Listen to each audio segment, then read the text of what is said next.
Mr. Sandman, bring me a dream. Marty, on doit retourner en 1955. Le doc a rajeuni, il a pris 50 ans de moins. Enfin, il a rajeuni de 50 ans. Il a perdu des cheveux, il a pris un peu de carrure. Comme tu vois, la blouse est un peu courte. Ne juge pas mon interprétation. Ça laisse à désirer, je te l'accorde. Par contre, mets-toi dans l'ambiance, parce que là, je vais te présenter une voiture qui correspond tout à fait à cette époque-là. Mets-toi en condition, c'est parti.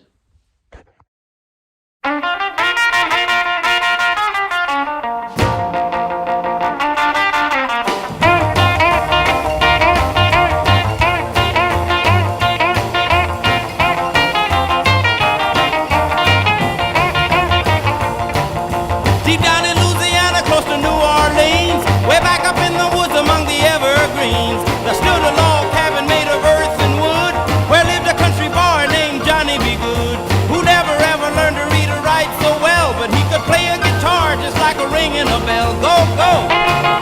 Go, Johnny, go, go! Go, Johnny, go, go! Go, Johnny, go, go! Go, Johnny, go, go! Johnny be good. Alors, on se retrouve à l'intérieur de cette beauté.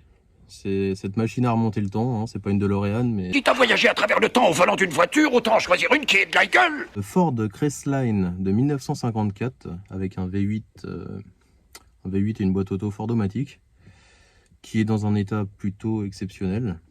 L'intérieur, le moteur, la boîte, le pont, tout est d'origine. Qu'est-ce qu'on a à faire dessus? Alors c'est une mamie qui a des fuites, hein, elle est sénile, forcément, hein, tu iras voir ta grand-mère à la maison de retraite. Si elle n'a pas de couche, bah, ça fuit par terre, hein, bah là c'est pareil. Donc on a une étanchéité bas moteur à faire et une étanchéité de boîte. Parce que la boîte fait un sérieux bruit dégueulasse. Donc voilà.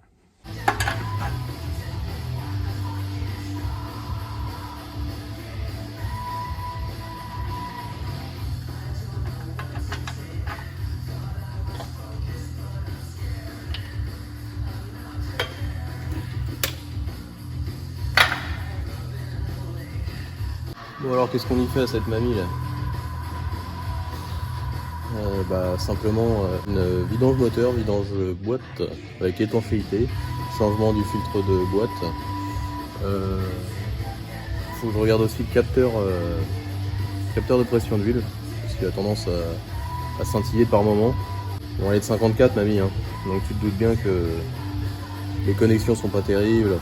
Les connexions se font, hein. L'étanchéité n'est pas terrible non plus, hein, forcément. On va y remédier.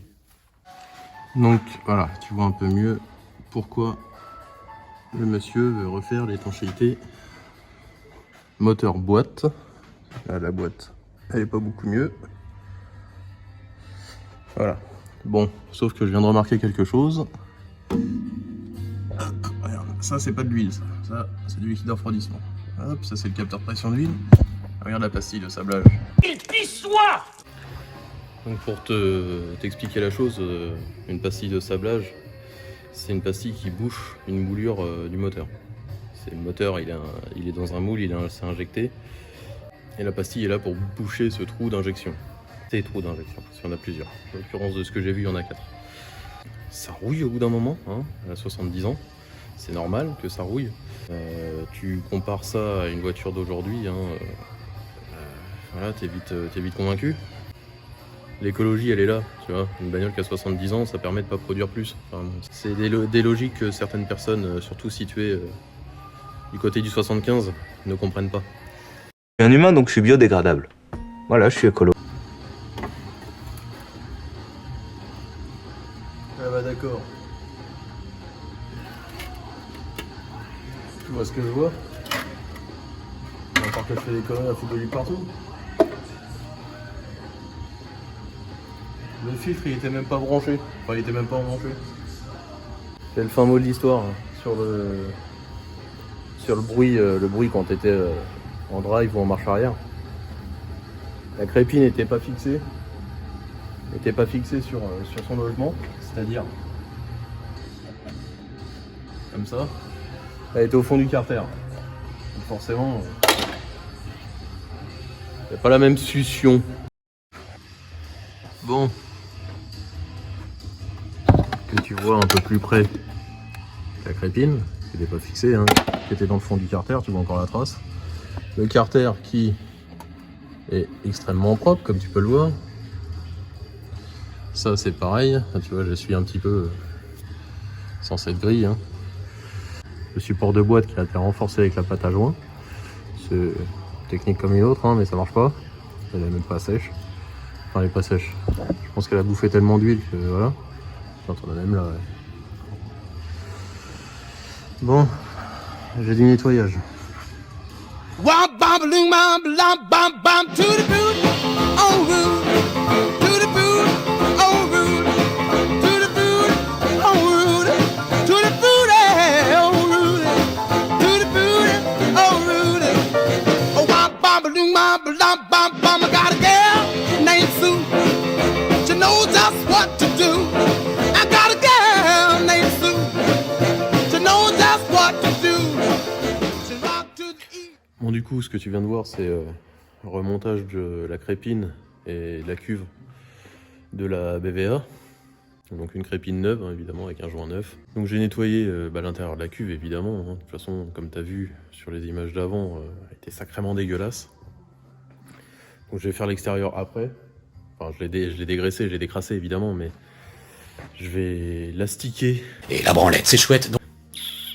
Donc la BVA s'est remontée. Il faudra remettre de l'huile, on va attendre demain que la descendre, hein, de toute façon.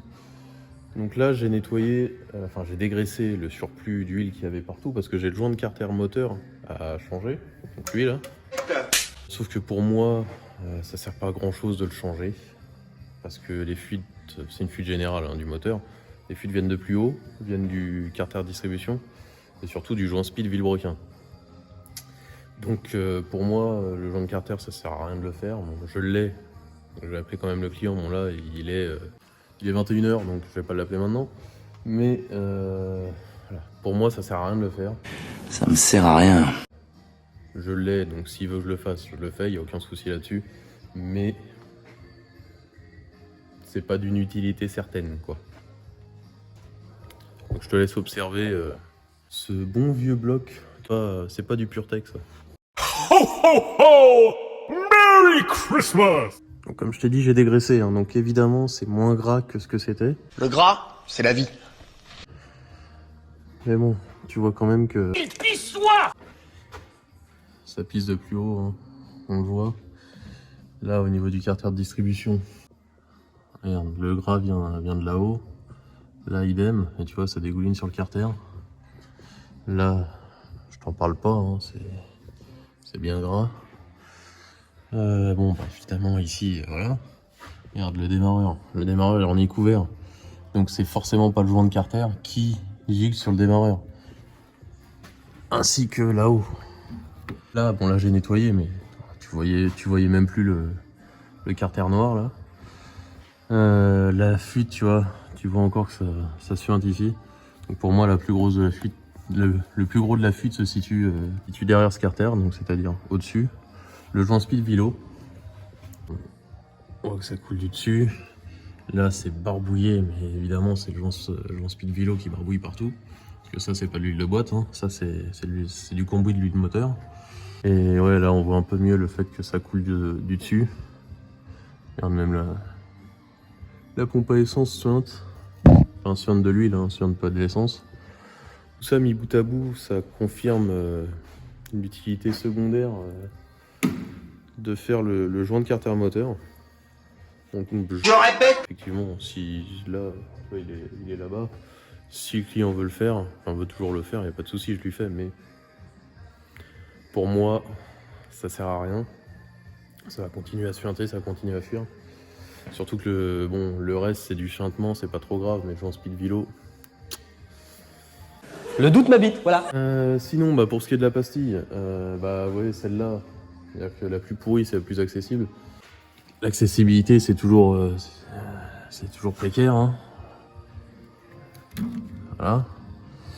Donc la deuxième, on la voit même pas, tu vois, elle est au-dessus de la boîte du filtre à huile. Je sais pas si tu la distingues, voilà, elle est juste là-haut. L'autre côté, bah, elle est là. C'est symétrique hein, de toute façon. Et là, bah là, on la voit pas du tout, il y a le démarreur. Vaut mieux sortir le bloc. Donc, pas maintenant. Pas aujourd'hui, pas maintenant. Hein, je te rappelle qu'il y a d'autres choses qui sont déjà en cours. En l'occurrence, juste là, j'ai un moteur de Ford Mustang. Hein, ainsi qu'une boîte de Ford Mustang. Je te rappelle de la rouge de la première vidéo de la chaîne. Donc j'ai ça à faire. J'ai beaucoup de boulot, donc sortir un bloc sur une mamie, là pour l'instant je pense que c'est pas la priorité. J'ai pas le temps de toute façon. Surtout qu'il faut aussi compter sur les vis cassées, les machins, les trucs. Hein. Évidemment, le fait de sortir le bloc, c'est pas tout. Il n'y a pas que ça à faire. Il y a toutes les vis cassées, toutes les vis qui sont prises dans le Blackstone. C'est déjà le cas sur la protection. Il y a beaucoup de choses annexes au-delà du fait de sortir le moteur et de refaire l'étanchéité. Donc demain j'appelle le client, là je vais rentrer les autos et puis je te tiens au courant. Donc j'ai eu mon client qui confirme ce que je dis, hein. Ça sert pas à grand chose de faire le joint de carter sans faire le reste. Donc pour cette voiture là on va se donner rendez-vous l'année prochaine, du coup pour sortir le bloc et refaire la globalité de l'étanchéité qui fuit un peu de partout, mais c'est une mamie, c'est normal, si ça fuit c'est qu'il y a encore de l'huile dedans. Alors vu que je suppose que tu ne vois pas souvent un moteur qui a 70 ans, donc c'est un V8 à culasse culbutée, hein, c'est pas du flathead. Donc un carbu visiblement simple corps, je vais pas démonter étant donné que c'est un filtre à air à bain d'huile. Tu vois la conception est ancienne, hein, mais tu vois ça a jamais été refait. La voiture est de 54, je répète, mais moteur bois de pont, ça n'a jamais été refait. Et ça démarre au quart de tour, c'est plutôt en bon état, ça a son âge, mais ça fait son charme. Et c'est ça que j'aime beaucoup sur ce genre de véhicule. Donc qu'est-ce que j'ai mis comme huile? C'est de l'huile. Donc l'huile de boîte, c'est de la TF, c'est de la Descron 2 si je ne me trompe pas. Donc en moteur, j'ai mis, alors oui, c'est de la Bifor 50 et la voiture est de 54, mais le moteur, tu te doutes bien qu'il n'a pas été fabriqué en 54. Hein. C'est de la conception pré-50. Donc c'est du pré-50, c'est de la 2050, hein, tout simplement, mais en niveau de détergent, là-haut. Tu vois bien, t'es pas aveugle. Niveau de détergent bas. Pour les vieilles voitures, c'est mieux, parce que ça n'a pas tendance à agresser les métaux. Donc ouais, on va dire 58 par là. Je mets de la SAE, à moins qu'il y ait une spécification technique sur le moteur qui dit l'inverse. Mais en l'occurrence, celui-ci, ou sur la Buick de notre ami Fifi, je mets de la SAE parce que le détergent est bas. C'est des vieux moteurs, des vieilles conceptions, donc vaut mieux mettre du détergent bas plutôt que de mettre de la 2050 after 1950, donc en détergent middle. Ça craint pas grand chose, je dirais, mais il y a quand même un risque, donc je préfère prendre les devants, mettre un détergent bas que prendre le risque d'abîmer une pièce ou quoi, parce que l'huile là-dessus c'est très important. Bon, et puis comme tu as vu que de toute façon elle fuit un peu de partout, elle va beurrer. J'aime me beurrer la biscotte. Tout le dessous de caisse avec le joint spi qui fuit, et puis les endroits à droite à gauche qui fuient, donc c'est une prévention à faire. Comme la pastille de sablage qui est bouffée, il faut contrôler le niveau régulièrement, contrôler l'huile régulièrement. Bon, on se retrouve sur ma petite route d'essai. Alors c'est pas la plus adaptée sur ce genre de voiture, hein. Tu vois, il y a la direction assistée, non assistée. Hop. Bon, pour faire un petit débrief sur la Ford après réparation. Donc la boîte est douce. Ah tiens, il y a un mec qui pisse. Cyril, pisse-toi.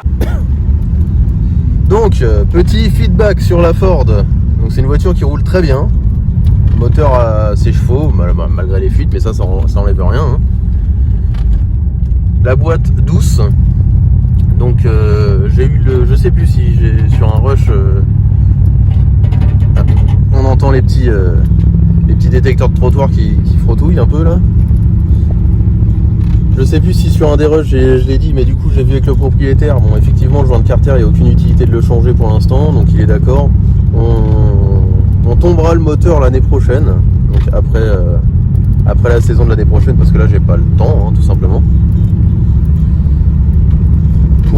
Pour refaire toute l'étanchéité, changer les pastilles de sablage et tout ça. Alors pour l'instant j'ai amoindri le problème, que ça devrait le faire, il n'y a pas de raison.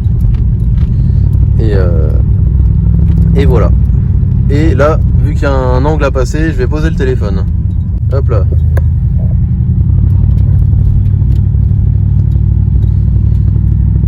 Donc bah voilà, écoute, la voiture roule très bien, les vitesses passent bien.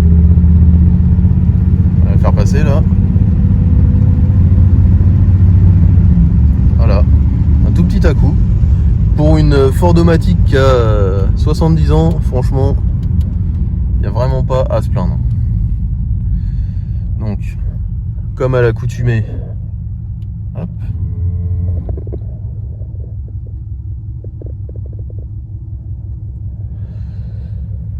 Voilà, hein, la campagne normande. Donc, bah, comme à l'accoutumée, un test d'accélération. Qu'est-ce que c'est bon de rouler là-dedans. C'est onctueux, c'est doux. Regarde-moi ça, ça monte tout seul. Bon, évidemment, j'accélère pas comme un sauvage, hein. Ça se respecte une voiture comme ça.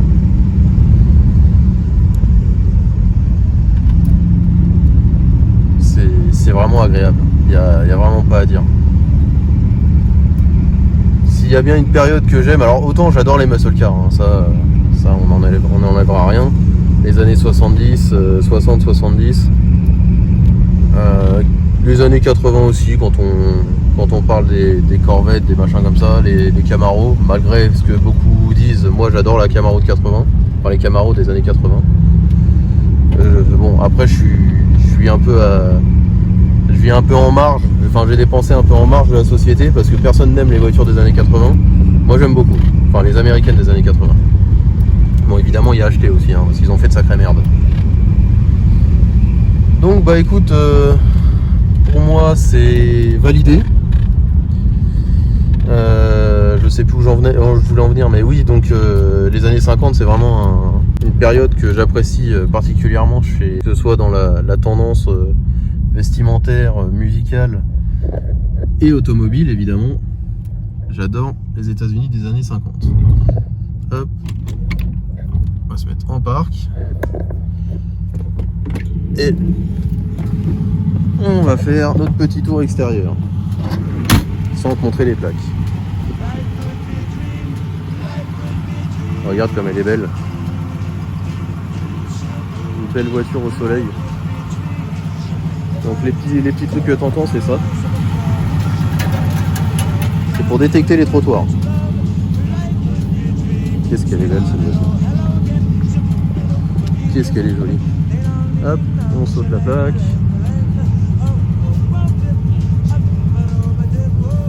C'est quand même très joli. Mais écoute, le client vient fin de journée la chercher. Encore une victoire de canard. Encore une victoire de canard.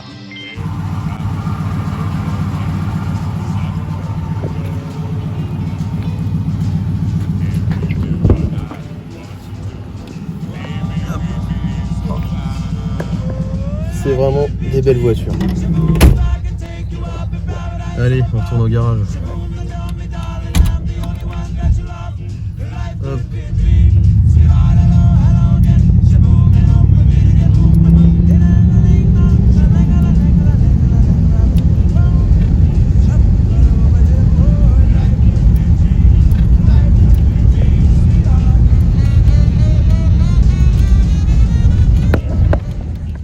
Bon bah j'ai pas fait d'outro. À la voilà, écoute, voilà, j'ai oublié. Donc la Ford est repartie chez son propriétaire. Il m'a l'air content. S'il est content, je le suis aussi, c'est le principal. Donc bah, je t'invite à liker, à partager, à commenter, à t'abonner à notre chaîne YouTube. Ça nous fera plaisir. On vient de passer aujourd'hui, on vient de passer la barre des 100 abonnés. Enfin, on est à 100 tout pile d'ailleurs. Donc c'est très bien, ça monte doucement. Je tenais à vous remercier pour la vidéo du Suburban. C'est fou, on fait une moyenne de 200 à 300 vues et on tape un pic à 2400. Franchement, je sais pas quoi dire à part merci. Merci. Merci aussi à tout client, famille, viewer, tout le monde qui m'a souhaité mon anniversaire. C'était la semaine passée, mais du coup, je vous remercie quand même. Et puis, je remercie aussi tous ceux qui participent au jeu concours que j'ai fait pour faire gagner cette plaque qui est là. À l'heure où sort la vidéo, c'est l'heure aussi à laquelle je fais le live pour découvrir le gagnant. Donc je remercie tous les participants évidemment, hein. Donc tu auras le tirage au sort dimanche à midi, donc à l'heure pile où sort la vidéo. Donc écoute, tu fais le tirage au sort, enfin tu es là pour le live du tirage au sort, puis juste après, hein, tu vas sur YouTube, tu regardes la vidéo, tu likes, tu commentes, tu la partages à tous tes amis, et puis tu cliques sur abonnez-vous. Ça serait bien, ça serait gentil. Allez, à plus pour la prochaine.